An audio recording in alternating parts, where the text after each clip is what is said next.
Hello everybody, I want to prove the following theorem. In math, especially if you're a math major, you're going to do lots of proofs, but also in this course we're going to have proofs in calculus and linear algebra. I know you'll see a lot of proofs as well, so I wanted just to get you some exposure. With proving theorems, you want to be able to make sure you can identify what is given and what it is you're trying to show, because you want to utilize what's given to help you get to what you're trying to prove.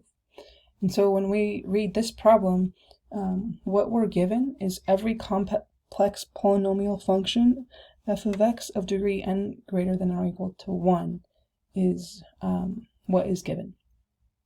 And we're trying to show that it can be factored into n linear factors of the form f of x equals a sub n x minus r1 times x minus r2 times times x minus rn, where a sub n and r1 through r sub n are complex numbers.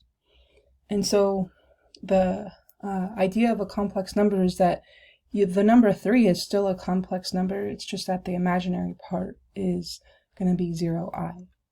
And the last sentence is just rephrasing the previous sentence, where it's just stating that the thing that's given is any complex polynomial function of n greater than or equal to 1 is going to have that exactly n complex zeros, and some of them which may repeat. Alright, so since we are given this part, let's define our complex polynomial. So we can say proof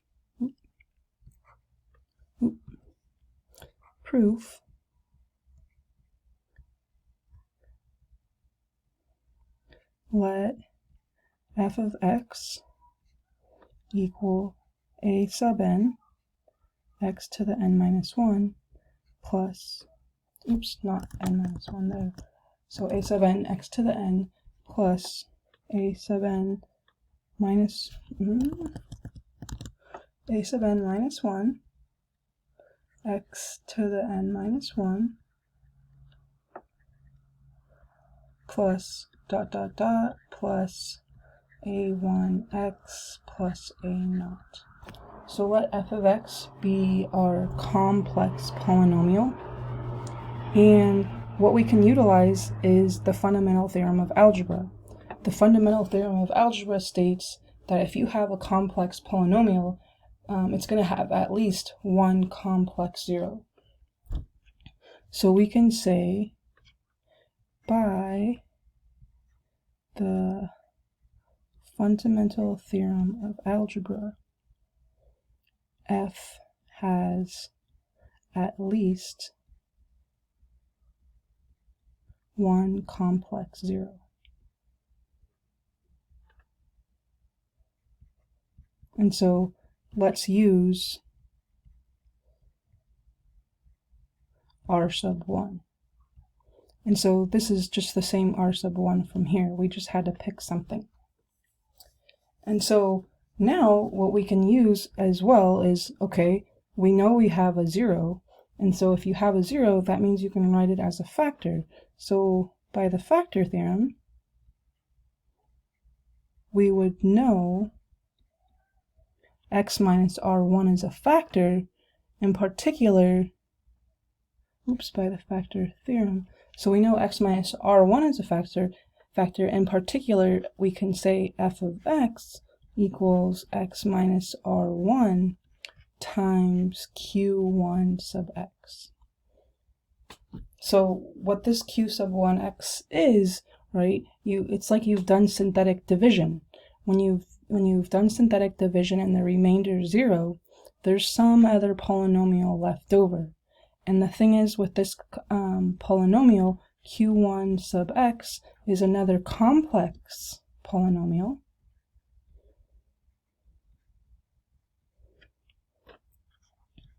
And it's also going to have degree 1 less than the original.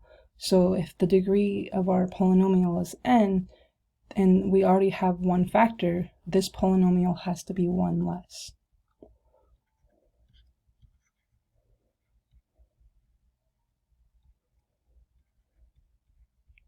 Okay. Oh, and another key thing.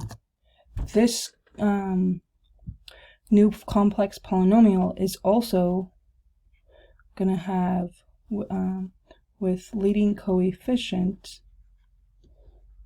a sub n.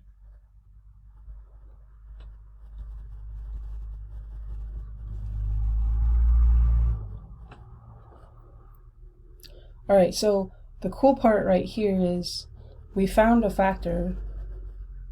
Well, we know that there's at least one factor by the fundamental theorem of algebra, and we ended up with another complex polynomial.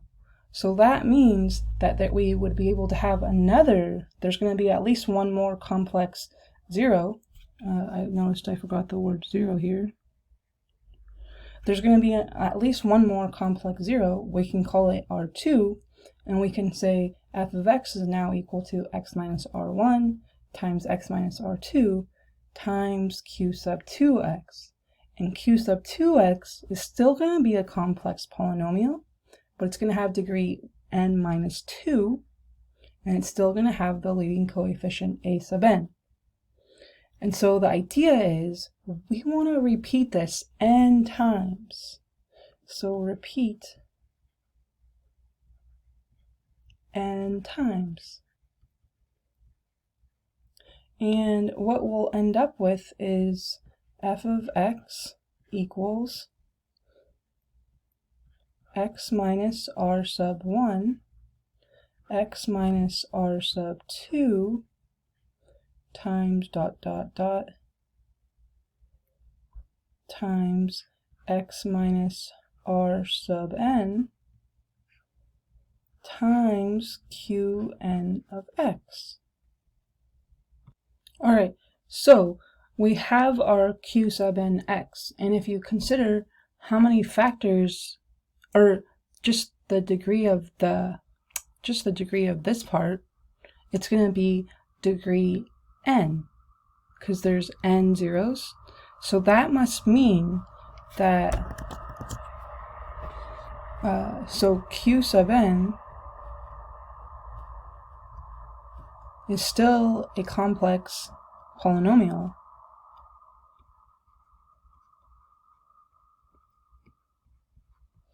And it's going to be of degree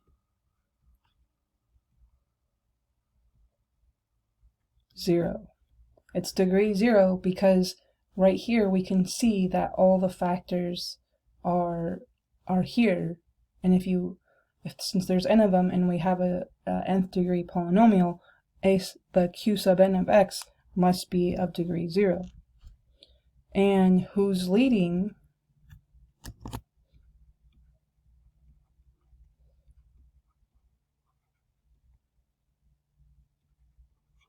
coefficient is a sub n. In particular, we're saying q sub n of x is equal to a to the n, x to the n minus n, or x to the 0. So q sub n of x is that leading coefficient. And so what this means is, and let me just take a step back, right? Because this whole time that we've kept getting a factor using the fundamental theorem of algebra, and then using the factor theorem, we kept ending up with a complex polynomial who was 1 degree less, and whose leading coefficient was always a sub n. And so this is why we're ending up with the result q sub n is a sub n. So if we replace q sub n with a sub n, we're going to end up with what we needed to show.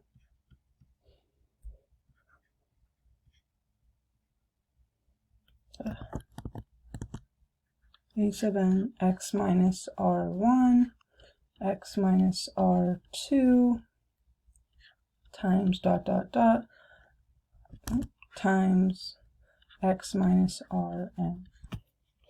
And so what we basically showed is that every complex polynomial f of x of degree n greater than or equal to 1 has exactly n not necessarily distinct zeros. So we can say, so every complex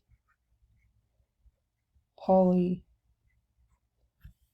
of degree n greater than or equal to 1 has exactly n zeros.